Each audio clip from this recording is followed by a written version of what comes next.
네, 오투 210쪽이죠. 자연선택과 생물 진화 할게요.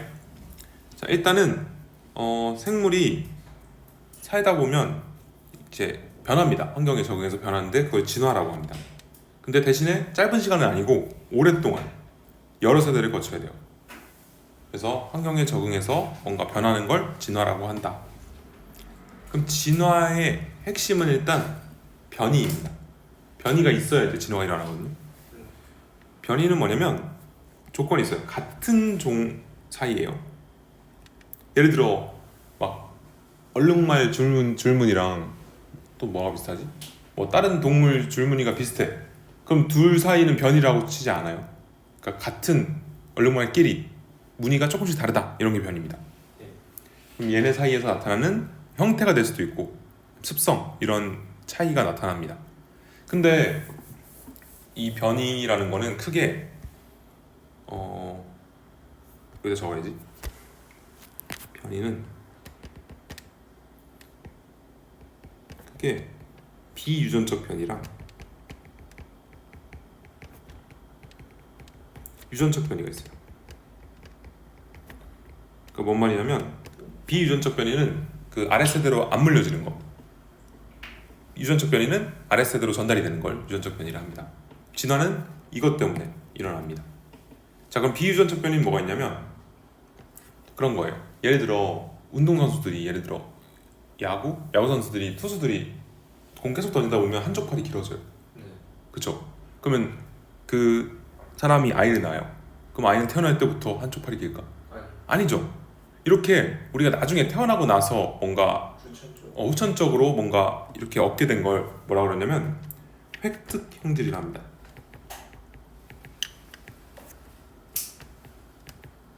무슨 여기까지 쓰지? 획득 형질. 이런 경우는 유전이 되지 않습니다. 그래서 예시로는 보통 카렌족 여인이라는 게 나와요. 그 부족 사람들은 목이 긴 게 미인이에요. 그래서 태어날 때부터 목에다 막 링을 걸어요. 막.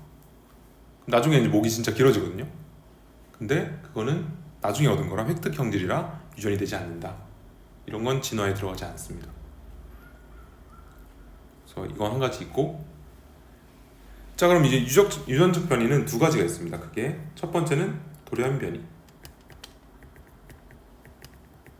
돌연이 뭔 뜻이에요? 바뀌었다. 돌연이 뭐 이런. 갑자기? 갑자기예요. 갑자기 그냥 진짜로 변이가 일어나는 거예요. 갑자기 유전자가 바뀐다든지 이런 일이 종종 있습니다.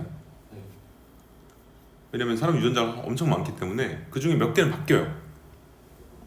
이런 건 돌연 변이라고 부르고, 그 다음에 이건 생식세포 조합이라 할게요.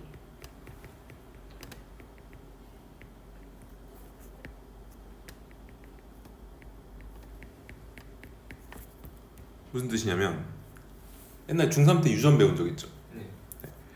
원래 아빠 유전자가 있고 엄마 유전자가 있으면 아빠의 절반만 감수 분열해갖고 딱 절반 유전자를 받고 엄마한테도 딱 절반을 받아서 얘가 합쳐져서 이제 EN이라는 개체가 나타나요.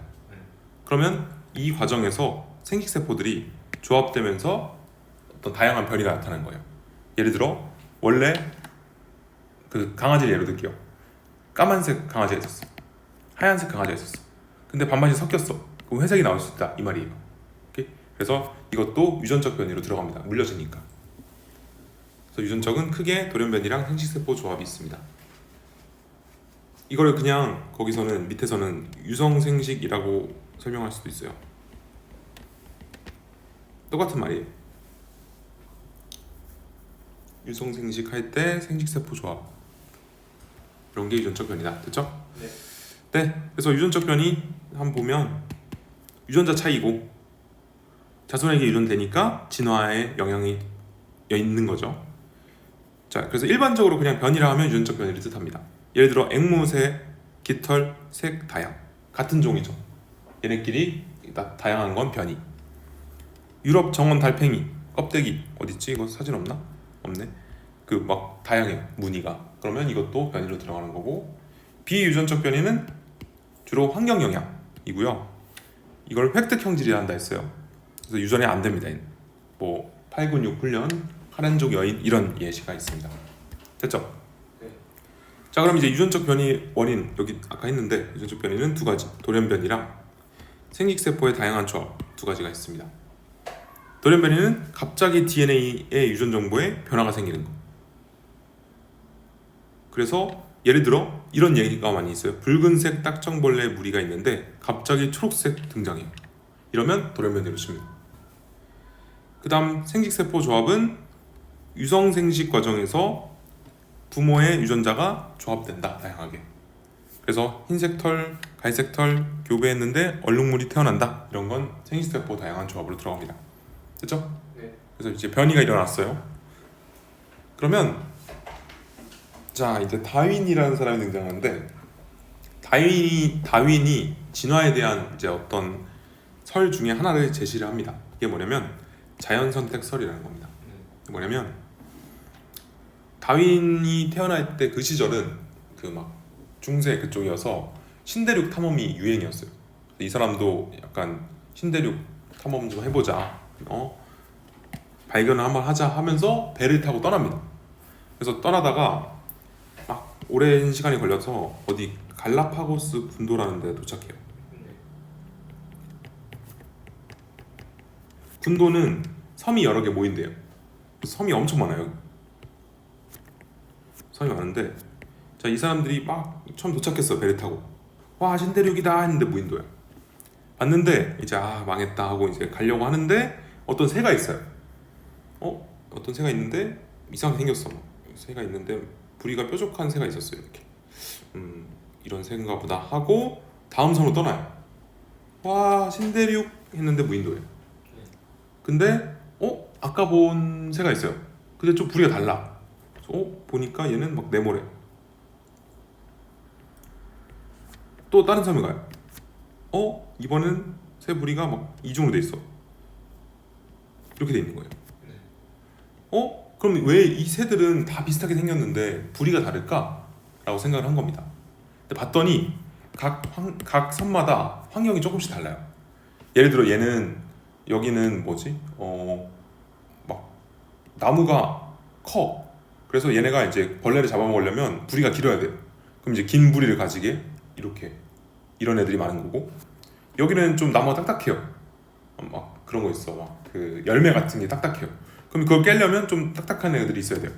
그러니까 이런 애들이 많고, 또 다른 데 갔더니 또 다른 환경이 있고, 여기서 영감을 받아서 얘네가 이 새들의 부리가 다양하게 지게 된 거는 이 환경이 다르기 때문이다.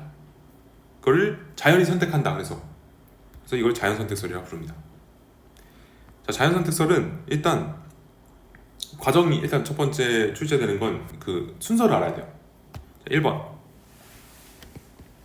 과잉 생산과 변이입니다. 자, 과잉 생산이 뭐냐면 일단 많이 태어나야 돼요. 과잉 생산, 생물은 뭐 어떤 환경에서 살아남을 수 있는 것보다 많은 수의 자손을 낳아야 되는 게 첫 번째 조건. 그러면 자손이 많이 나오면 그 중에는 다양한 변이가 있습니다. 그래서 어떤 애는 뭐 부리가 이렇게 생겼고, 어떤 애는 이렇게 생겼고, 처음부터 다양하게 나타나요. 자, 그 다음 이제 2번 생존 경쟁을 합니다. 뭔 뜻이냐? 뭐 먹이가 될 수도 있고, 뭐 배우자가 될 수도 있고, 서식지를 될 수도 있고, 이걸 두고 생존 경쟁이 일어납니다. 그럼 세 번째, 어떤 애가 살아남아요? 그 먹이랑 서식지 배우자를 가가진 애들. 그러니까 우수한 애들 아니면 환경에 잘 적응한 애들, 둘 중에. 환경을 잘 적응하는. 네, 우수한 나오면 여기 틀려요.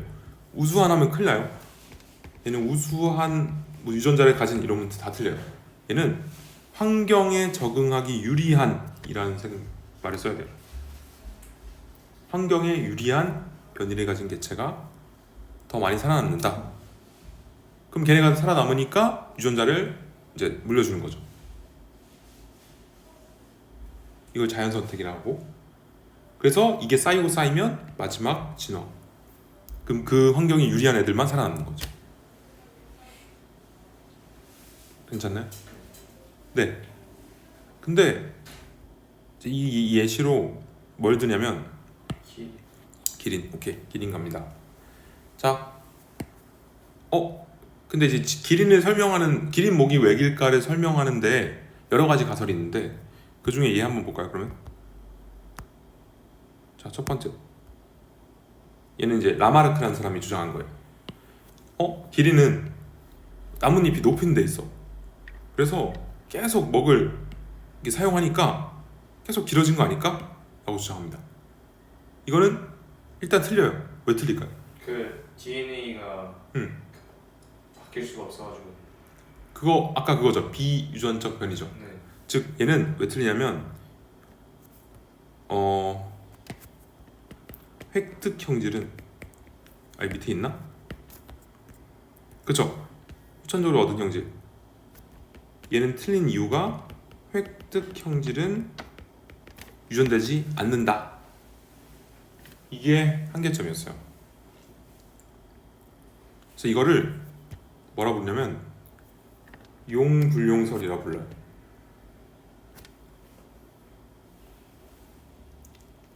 그 여기서 용은 사용한다. use 뭔가 쓰고, 불용 안 쓰고, use 안 use에 따라서 애들이 결정된다. 그래서 용불용설이라 부르는데 이건 틀린 겁니다. 일단 이건 틀림. 그렇죠? 그래서 이제 다윈이 주장하는 거는 자연 선택설로 설명을 하자면 첫 번째, 많은 수의 기린이 태어났고 여기에 해당하는 게 뭘까? 그 과잉 생산. 그렇죠. 과잉 생산. 그리고 기린의 목기린 다양했다. 이거는 변이. 그래서 과잉 생산과 변이에 해당합니다. 자, 근데 이제 그 다음이 이제 생존 경쟁이죠. 자, 목이 짧은 기린 생존에 불리해서 죽었고 목이 긴 기린이 살아남았다. 이게 생존 경쟁.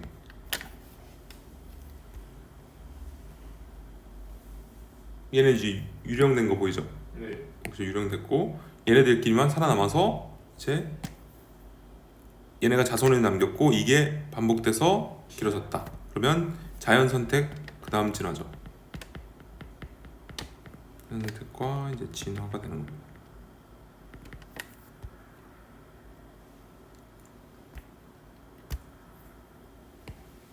그렇죠? 자, 근데 이제 다윈도 한계점이 있어요. 다윈 자연 선택설의 한계점. 첫 번째, 왜 물려지는지 몰라. 유전자라는 걸 몰랐어요 그때는. 그래가지고 뭔가 물려지는데 어떻게 물려져 하면 할 말이 없어. 그래서 변이가 나타나는 원인을 일단 첫 번째 모르고, 그 다음에 그 부모 형질이 자손에게 유전되는 원리를 설명을 못합니다. 이 두 가지는 한계점이니까 따로 알아두시고요. 자, 그러면 이 자연 선택설이 이제 과학과 사회에 준 영향이라는 파트가 있습니다. 뭐냐면 과학은 사실 좋은 말만 이제 적혀 있어요. 뭐냐면 생명과학 발달하게 했다. 유전학, 분자생물학 이런 데 영향 줬다. 그냥 그런가 보다 하면 됩니다. 사회에 준 영향이 조금 좋은 점, 나쁜 점이 섞여 있는데 이걸 봐야 돼요.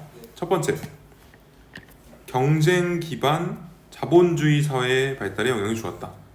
아니, 사람도 생존 경쟁하고 있다. 그러니까 그렇게 하면 자연선택 된다 해서 자본주의 도입하는 데 도움을 줬고요. 두 번째, 제국주의가 뭐예요? 그 다스리는 거 아니에요? 그죠, 식민 지배하는 거.